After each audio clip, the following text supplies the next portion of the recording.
Autismo é um transtorno global de desenvolvimento, é um tipo de transtorno comportamental que existe, dentre vários tipos, né?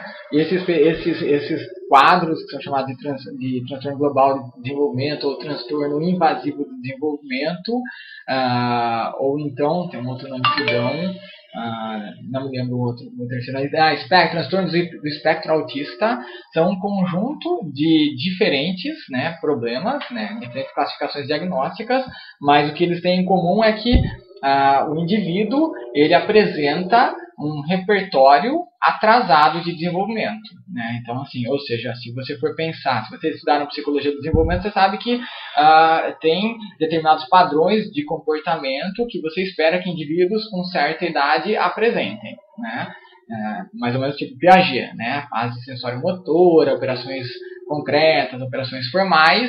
Aí, se você for ver o Piaget, ele tem uma série de descrições do que a criança é capaz de fazer naquela fase, entendeu? Então, normalmente, aquela fase representa uma faixa etária. Se naquela faixa etária o indivíduo não apresenta aqueles tipos de comportamento, aqueles padrões descritos pela psicologia do desenvolvimento, ele está provavelmente com um atraso no desenvolvimento, e aí abre-se a possibilidade de ele receber um diagnóstico de algum dos transtornos invasivos do desenvolvimento, que são vários tipos, né?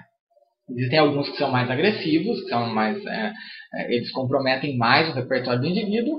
Existem alguns tipos mais leves que comprometem menos o repertório do indivíduo, né? Por exemplo, o mais que compromete mais, né, um dos mais severos que existem é o que se chama de síndrome de Rett, né? É mais comum em meninas, né? Mas ele normalmente tem um retardo mental, muitas vezes profundo, associado a esse tipo de autismo. Um dos tipos mais leves se chama de síndrome de Asperger, né? A síndrome de Asperger é bastante leve, a maioria dos casos, né, o tratamento é relativamente simples, utilizam técnicas convencionais de psicoterapia, e o prognóstico é muito bom. A maior parte das pessoas com síndrome de Asperger conseguem se tornar indivíduos independentes, ou seja, ele não vai ter necessidade de uma dependência de alguém, de um cuidador por causa da vida. Frequentemente eles são capazes de casar, cuidar da família, sustentar uma família, ter um emprego, muitas vezes se tornam excelentes profissionais nos empregos que assumem, entendeu? Embora não perca, ele continua tendo síndrome de Rett, né? Mas a gente consegue ajudar com intervenção.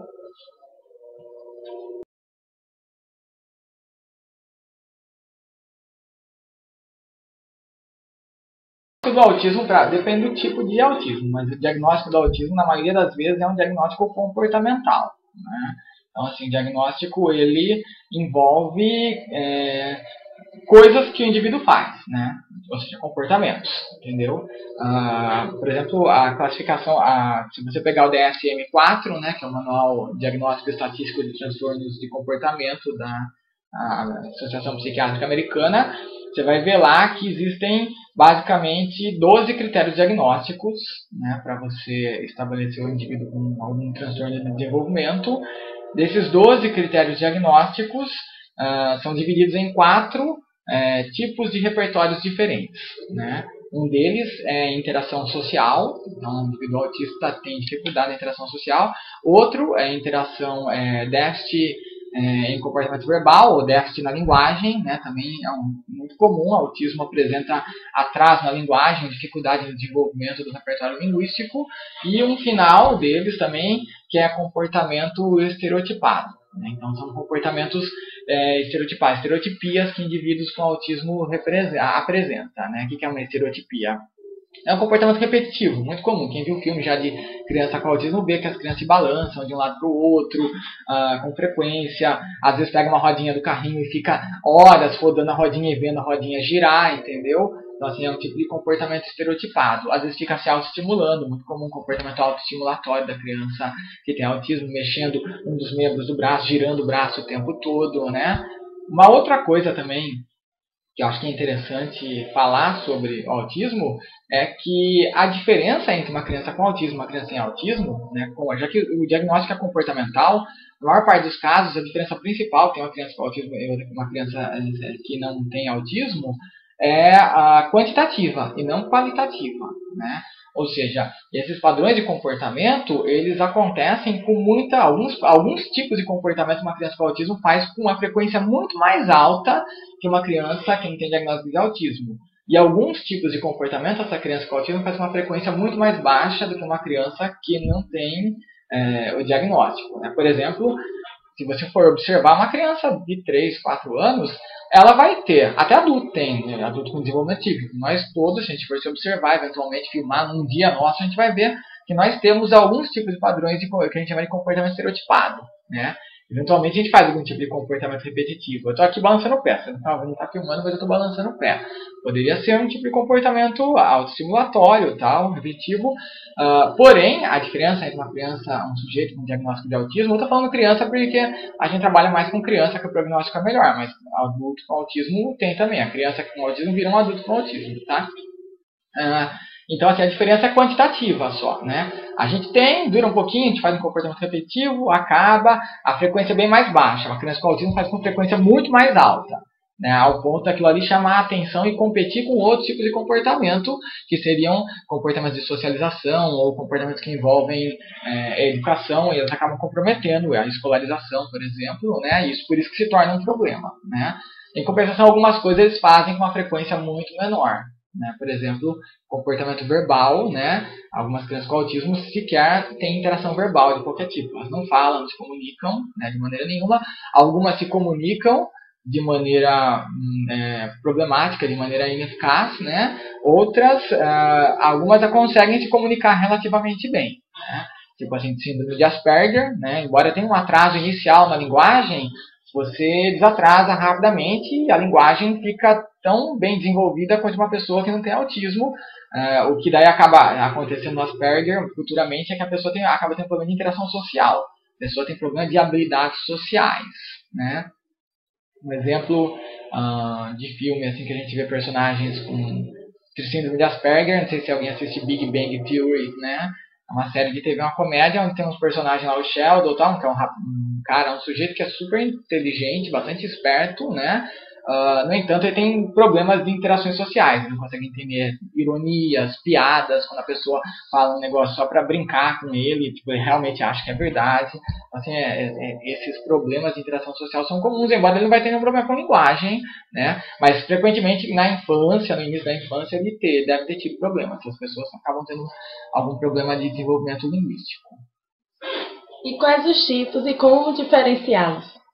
Então, aí você tem que ir nos critérios diagnósticos, né? E você vê o que tem em cada um deles. Inclusive, é provável que existam muito mais tipos do que existem diagnosticados, né? Se você for ver o DSM-4, que é um manual, não é um manual, na verdade, que se usa muito no Brasil, né? Embora ele é muito melhor que o CID-10, que é o que se usaria no Brasil. Ele é muito mais completo, né? Nesse sentido, ele funciona mais. Mas se você for ver o DSM, ele tem vários tipos de transtorno autista, mas tem sempre um no final lá que é outros transtornos, né? Transtorno global de desenvolvimento não especificado. Se não me engano, é esse o nome que ele dá. Que é do tipo assim, é um tipo de... Tá na cara que é um transtorno global de desenvolvimento, ele atende, no geral, o critério de transtorno global do desenvolvimento, porém eu não consigo enquadrar nenhuma das características dos transtornos já descritos. Então eu acabo jogando aquele outro, tipo assim, não faço ideia exatamente de que tipo que é, né? Talvez um dia, numa próxima versão do manual, surja um outro tipo, entendeu? Apareça lá e daí já possa ser enquadrado, mas ainda hoje não teve. Todos esses tipos mesmo não tiveram. Então assim, você tem vários, como eu falei para você tem vários tipos de autismo. Alguns você só consegue diagnosticar comportamentalmente, fazer uma avaliação comportamental da criança, né? Então aí a gente, primeiro de tudo, o diagnóstico, ele é feito... idealmente, a maioria das vezes quem faz diagnóstico é um médico, um neuropediatra, entendeu? Não é o ideal. O ideal é que ele fosse feito por uma equipe multidisciplinar. Um neuropediatra, um psicopedagogo, um psicólogo, uma fonoaudióloga, um terapeuta ocupacional. Cada um deles fizesse uma avaliação da criança, sentasse para conversar, trocasse as informações e conjuntamente chegassem a um diagnóstico, né? Mas isso é no mundo ideal, né? No mundo real as coisas nem sempre são assim e frequentemente se o indivíduo tiver algum diagnóstico, já está ótimo, né? Porque com frequência tem vários casos por aí de indivíduos que têm autismo né? Às vezes que moram em comunidades pobres, por exemplo, todo mundo acha que o cara é louco, se refere ao cara como louco, fulano de tal tem um filho louco, né? Você vai observar, não é que ele é louco, ele teve autismo, nunca foi diagnosticado, nunca recebeu um tratamento adequado, nunca recebeu medicação adequada para isso, né? E nem educação adequada para isso. Mas então o diagnóstico ele é o que? Ele é, na maioria dos casos, comportamental, embora nem todos sejam necessariamente. Por exemplo, eu falei da síndrome de Rett, que é um transtorno mais severo.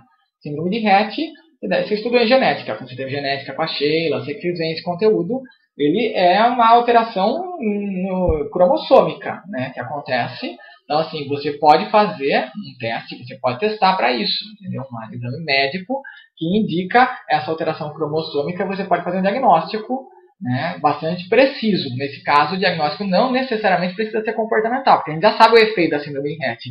Então, se você tem essa alteração no cromossomo, você tem síndrome de Rett, e daí, consequentemente, uma das características, nesse caso particular, o autismo é uma comorbidade. É um problema que se desenvolve junto com tantos outros que são produzidos pela síndrome de Rett.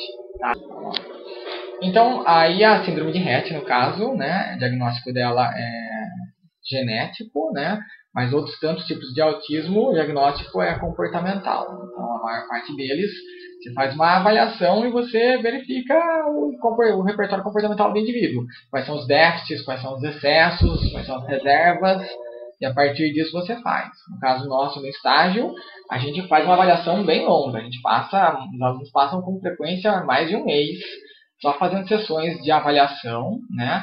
Mas assim, no nosso caso não, porque a gente necessariamente vai fazer o diagnóstico, eles muitas vezes já vem diagnosticado ou com suspeita a criança. Aí a gente faz uma avaliação de um mês, 2 meses, para a gente mapear o repertório comportamental da criança, justamente porque, mais do que ter o nome do transtorno, isso é muito pouco útil para a gente, né? A gente tem que mapear como é que está o repertório geral dela, o que ela tem de comportamento, o que falta, o que tem em excesso, para então a gente planejar a intervenção a partir disso. Tá?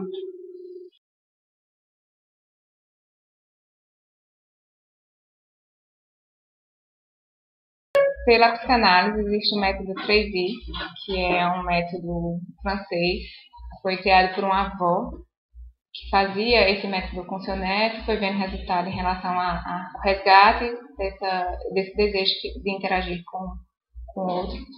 E basicamente o princípio do método é esse, é resgatar esse desejo de interagir, o prazer de interagir com o outro, através da brincadeira. E foi um método que ela teve como base o Flow Time, que é um outro método também de interação, mas que ela fez esse ajuste de ser intensivo e do foco ser esse resgate do prazer, né? Método 3I significa interação intensiva e individual, onde apenas uma pessoa interage com a criança por 8 horas diárias, e essa interação é pela brincadeira, como já foi dito. Alguns momentos faz algumas pontuações, principalmente em relação à interpretação do que a criança assiste, ela não apresenta uma ausência da linguagem, né? Então a gente meio que vai dar sentido para aquela brincadeira, né? É como se a gente fosse o contador da história, né? A gente está ali com a criança, brincando, e à medida que você vai pegando os objetos e fazendo faz de conta, você vai estar narrando a história para a criança. Eu vou falar um exemplo disso. Aí você pega um lápis e brinca que é um avião. Então você vai estar dizendo para a criança, fazendo um sonho, dizendo, o avião faz isso, e para enganchar o interesse dele naquela história. Então você vai estar narrando para a criança toda a brincadeira, e estender além disso, para além daquela intervenção pontual na sala, esses momentos para a criança, né? E sempre está dando dar o significado para a coisa, meio fazendo essa ligação para ele. Dessa forma a gente está fazendo com que a criança introjete os significantes, e aí ela vai poder reproduzir depois e colocar esses significantes na fala dela de forma pontual e correta, né? Então o método se baseia nessa configuração. Tá através do despertar do interesse da criança pela interação, narrando para ela as situações para que ela introjete isso. E o diagnóstico precoce favorece muito esse resgate da criança desse estado autístico. No Brasil, essa prática ainda não é muito comum, mas nos países que já trabalham com autismo e com esse método há bastante tempo, como a França, por exemplo, eles vêm alertando para os sinais precoces que a criança autista dá. Ou seja, antes mesmo de poder ter o diagnóstico aos 3 anos, a criança ela já está dando algumas pistas aí pela forma como olha, pela forma como se interessa, pelo que é de interesse comum de criança, pela negação do olhar, né, a negação da interação com a mãe e esse contato físico também. Então, são sinais que a criança vai dando mesmo antes de ter esse diagnóstico que é o clínico, que é o mais conhecido hoje pela a ausência da fala, da interação social e das apresentações daqueles comportamentos repetitivos, né? Então, quanto mais cedo se diagnostica, maior é a chance da gente conseguir reverter esse interesse.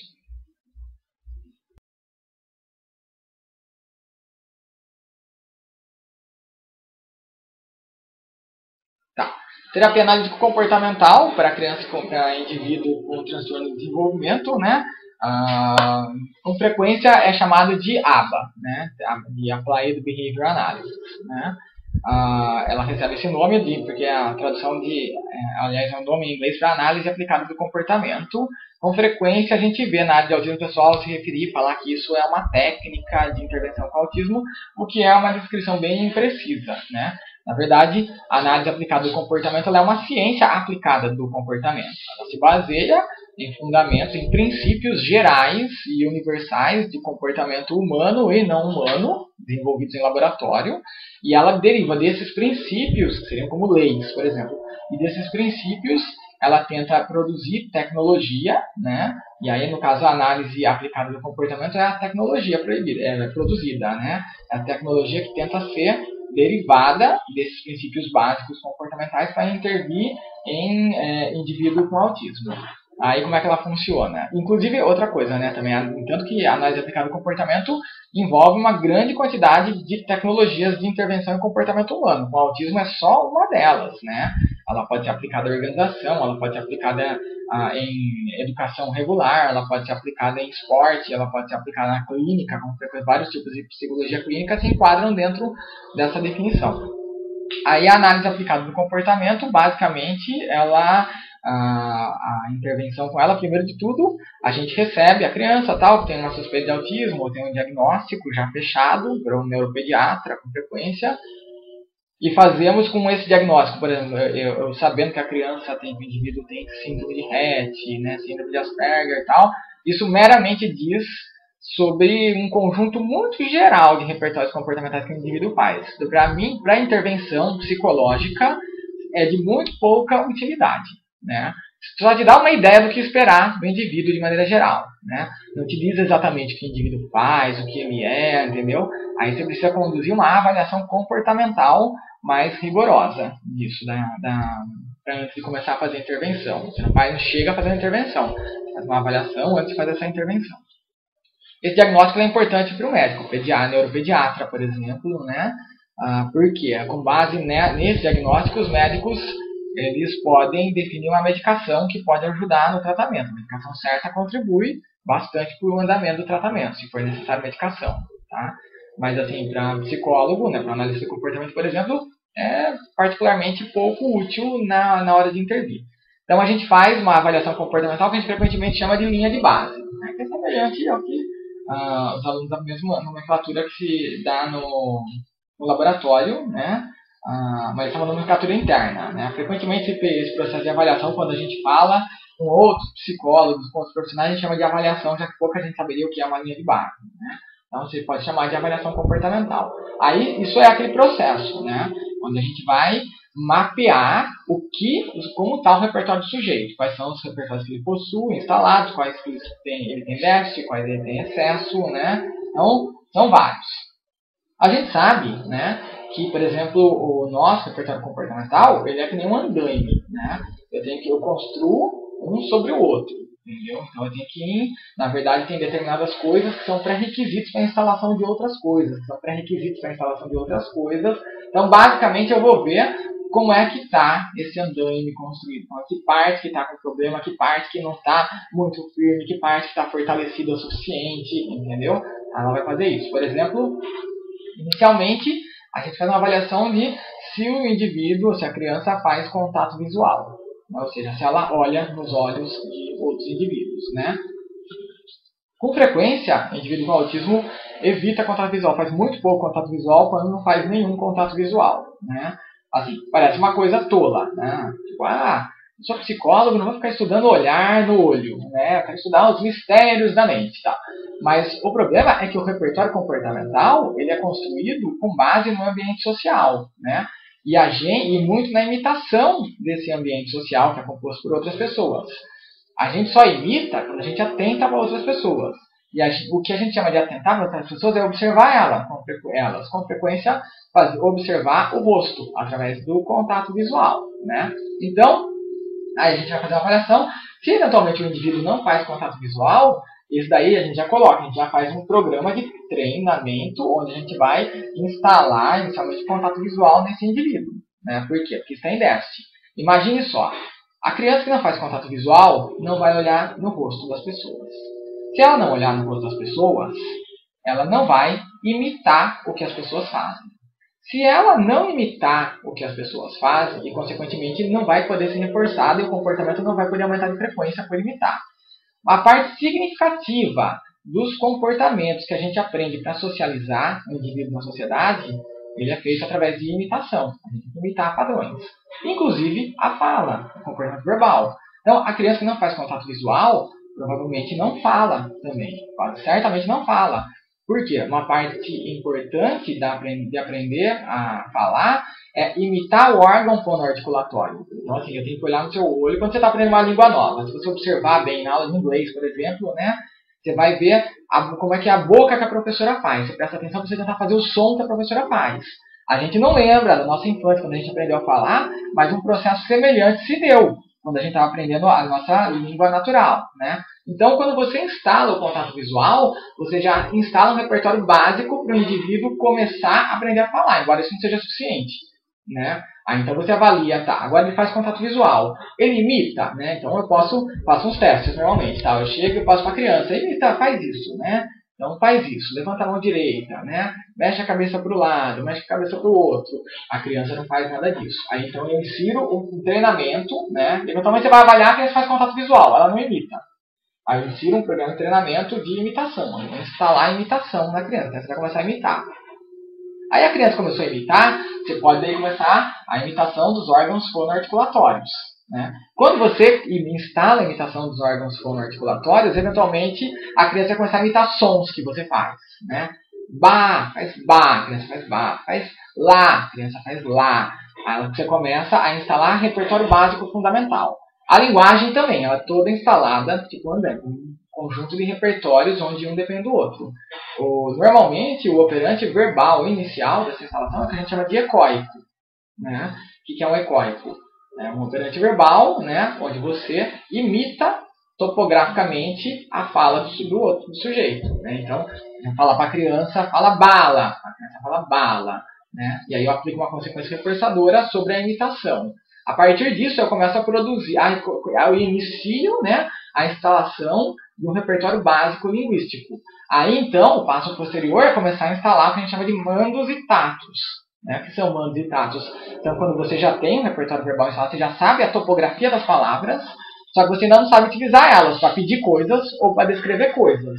Então, a gente vai começar a ensinar a descrever coisas e pedir coisas. Aí, então, normalmente acontece, né, aquilo que o Chomsky fala que é a generatividade da linguagem. Começa a acontecer. Aí ele começa a aprender palavras, inclusive sozinho, novas, e começa a utilizar palavras diferentes para pedir coisas, expressar necessidades, né? E aí, algumas outras coisas começam a ficar interessantes, porque é muito mais complexo. Eu dei um exemplo do andaime, mas é um exemplo básico, mas é muito mais complexo que isso, né?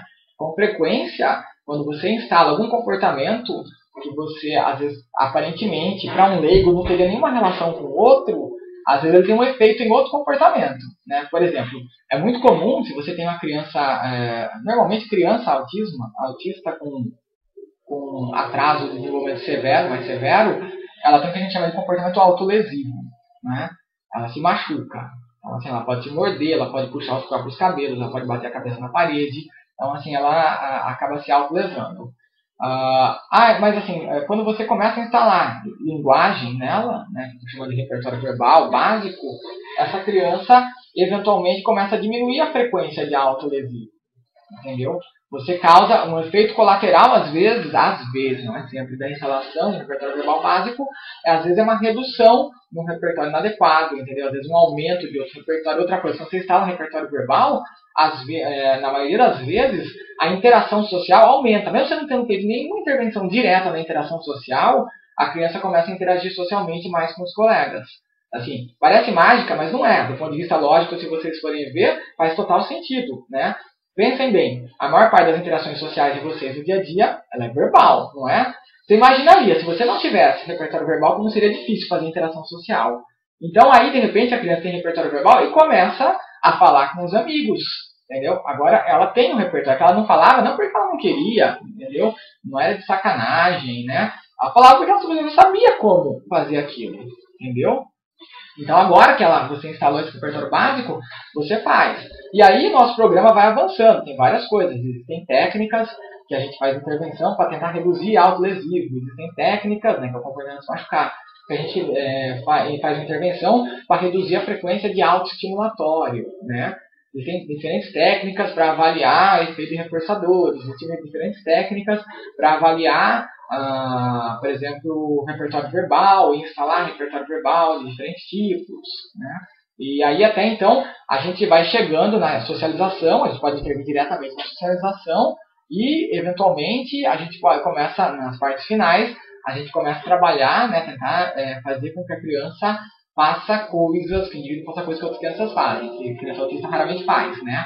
Por exemplo, o famoso brincar de faz de conta, né? A criança autista raramente brinca de faz de conta, entendeu? Se ela pegar, por exemplo, uma régua assim, né, que nem essa aqui, ela vai talvez olhar, talvez ficar olhando uma partezinha, a escala assim, né? Talvez ela bata nisso aqui, mas assim, uma criança com desenvolvimento típico, às vezes brincaria disso aqui, fingiria que isso aqui é uma espada, e começaria a brincar como se fosse uma espada, entendeu? Ou seja, na imaginação dela, a régua é uma espada. A criança autista não faz tanto disso. Então a gente começa a ensinar, né? Outra coisa que ela não faz é brincar funcional com brinquedos. Pega um carrinho, fica fixada na rodinha do carrinho, fica girando a rodinha do carrinho, né, o tempo todo, e não faz como uma criança normal, que brincaria com o carrinho, fazer o carrinho andar, bater, imitaria o som que o carro faz, né? Então a gente também trabalha o uso funcional dos brinquedos. E eventualmente ela começa a brincar como uma criança brincaria com os brinquedos, brincar de faz de conta, por exemplo, tá? E as pesquisas atuais na área? Tá, então, pesquisas atuais na área, eu vou mostrar para vocês. Existe um site, né, que chama Research on Autism, né? Esse site, ele linka as 100 publicações mais atuais na área de autismo, área geral, né? Não só na área de psicologia, ele é interdisciplinar, né? Então, assim, qualquer publicação nova, qualquer achado científico novo sobre autismo, seja na área de neurologia, seja na área de nutrição, seja na área de fonoaudiologia, terapia ocupacional, psicologia, ele aparece naquele site. Ele é sempre atualizado, né? As pessoas que mantêm o site eles sempre atualizam e tem uma porção de coisas super interessantes, né? Existem revistas específicas sobre autismo. Então você vai achar artigos na área de psicologia, que é a minha área, você vai achar artigos sobre autismo em revistas de psicologia, mas você vai achar também revistas sobre autismo, que não são de psicologia, mas elas aceitam qualquer produção sobre qualquer área de saúde que se refira ou educacional, desde que a temática do trabalho seja autismo, né? Pode ser um trabalho feito por pedagogos, por médicos, fonoaudiólogos, não importa, mas a população-alvo tem que ser ou pais, ou professores de criança autista, ou crianças com autismo, né?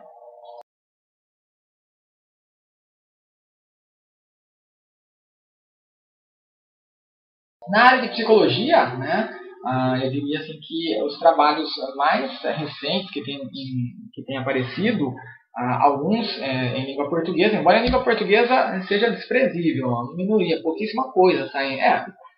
Mas assim, não é porque brasileiro produz pouco, não. É porque, assim, inglês, não sei se vocês já pararam, português, se vocês pararam para ver, é a língua menos falada do mundo, né? Então, assim, o que sai em português? Quantas pessoas no mundo falam português? Pouquíssimas pessoas falam. Então, vocês não vão achar muita coisa em português. Seja daqui, seja de Portugal, de onde for, né? Não tem muita produção.